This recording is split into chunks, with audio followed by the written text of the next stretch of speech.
Moscow fired its supposed trump card at 2247 Central European time.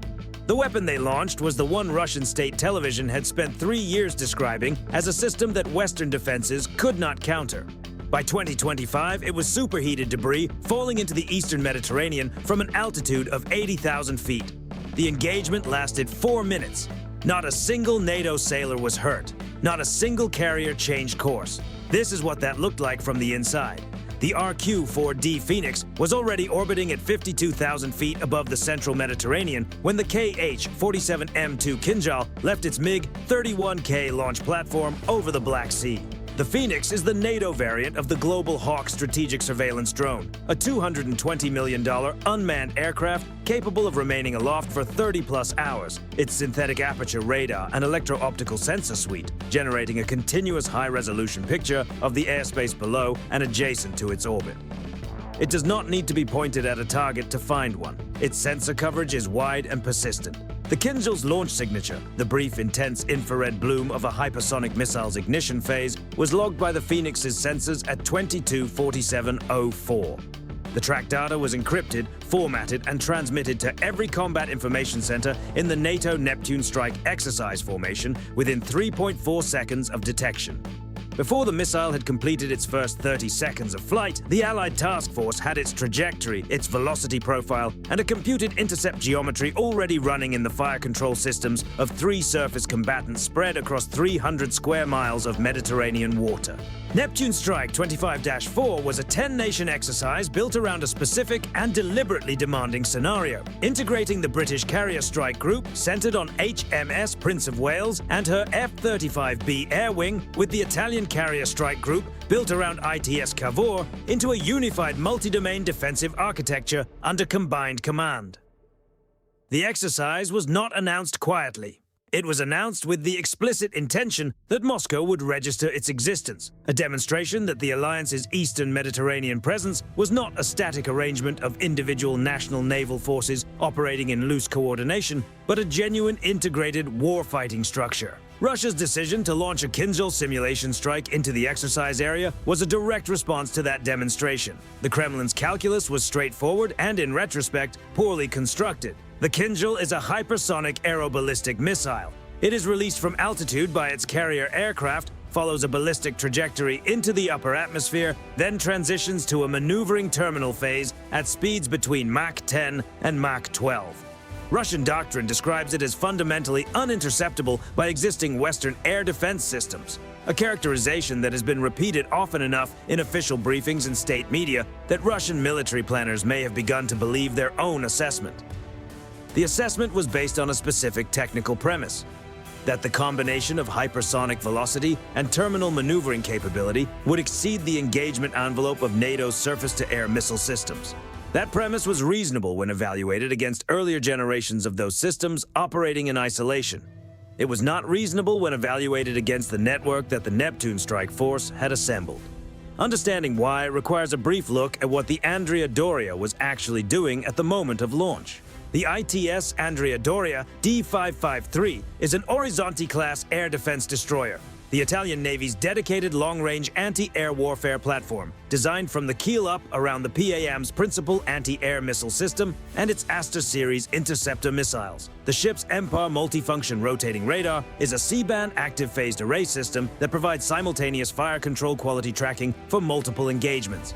In isolation, the Andrea Doria is a formidable air defense asset. In the Neptune Strike formation, the Andrea Doria was not operating in isolation. It was operating as a node in a network whose sensor layer extended 50,000 feet above its masthead in the form of the Phoenix UAV, whose forward targeting capability extended 40 nautical miles ahead of the formation in the form of 2 F-35Bs operating from the Prince of Wales's flight deck, and whose tactical picture was shared in real time with every participating Allied ship through the Link 16 data network.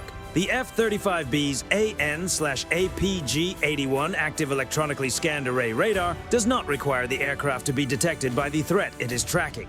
The aircraft's radar cross-section in its primary operating aspect is sufficiently small that at the ranges involved in this engagement, the Kinjal's onboard navigation systems would not have resolved the F-35s as distinct radar contacts. The 2 aircraft, 1 British pilot, 1 Italian wingman flying in coordinated sensor geometry, were tracking the incoming missile from a forward position, while the missile's own systems had no reliable picture of where they were. They were feeding targeting quality track data to the Andrea Doria's fire control system through the network, functionally extending the destroyer's effective radar horizon by tens of miles in the direction of the incoming threat. The Kinzhal's terminal maneuvering capability is real and poses a genuine problem for single-layer intercept solutions. A missile that can alter its trajectory in the final seconds of its flight path can defeat an interceptor that was committed to a fixed intercept solution computed before the maneuver began. The answer to that problem, as NATO had concluded after studying the Kinzhal's demonstrated performance in Ukraine, was not a faster interceptor. It was a network that could update the intercept solution continuously during the engagement, feeding corrected targeting data to the interceptor in flight until the moment of detonation. The Aster-30 Block 1 NT is built for exactly this engagement profile.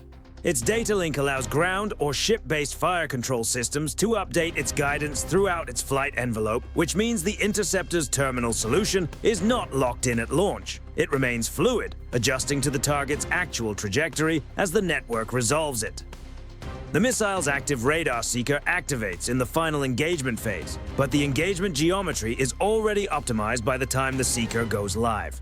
At 22:50:40, the Andrea Doria's Tactical Action Officer received the digital authorization release from the Combined Task Force Command, a single encrypted data packet confirming that the engagement parameters had been validated and cross-checked across the Alliance's fire control network, that the target track was confirmed hostile and classified with high confidence, and that the intercept solution had been computed using sensor fusion from the Phoenix, the two F-35s, and the Andrea Doria's own Empire radar simultaneously. 2 Aster 30 seconds left the forward VLS cells in a sequenced launch. The first round was not purely an intercept attempt. It was a combined intercept and electronic warfare delivery. The round's flight profile was computed to approach the Kinzhal on a geometry that placed it within the effective range of HMS Dauntless's CESM electronic warfare suite and the Italian frigate ITS Luigi Rizzo's jamming systems, both of which were focusing their electronic attack on the Kinzhal's terminal navigation band at the same moment. The intent was to degrade the incoming missile's ability to execute its terminal maneuver with full precision, narrowing the envelope of possible final trajectories and compressing the intercept geometry for the second round. The electronic attack did not need to blind the Kinzhal. It needed only to constrain it, to reduce the range of maneuvers available to the missile in its final seconds by introducing uncertainty into its navigation solution, making a subset of its possible trajectories less reliable to execute at full speed. The second Aster-30, guided by the fire control data fusion from the F-35B's forward sensor track and the Andrea Doria's continuously updated Empire picture, was the kill round. At 22:51:31, the second Aster-30 reached its computed engagement basket at high altitude above the exercise area. The Kinzhal's terminal maneuver had partially executed. The electronic warfare intervention had produced the degradation its planners had modeled. The detonation was precise. The Kinzhal's airframe, traveling at terminal velocity, disintegrated into a debris field that posed no threat to anything below. Total elapsed time from the Phoenix's first detection of the launch to confirmed intercept: 3 minutes and 47 seconds. The exchange ratio, 1 Aster-30 and electronic warfare expenditure versus 1 Kinzhal, was, from NATO's perspective, an extremely favorable transaction.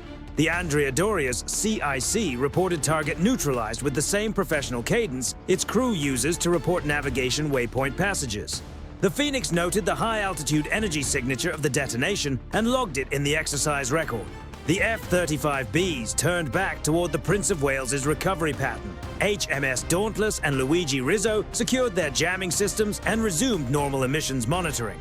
No carrier had altered its heading.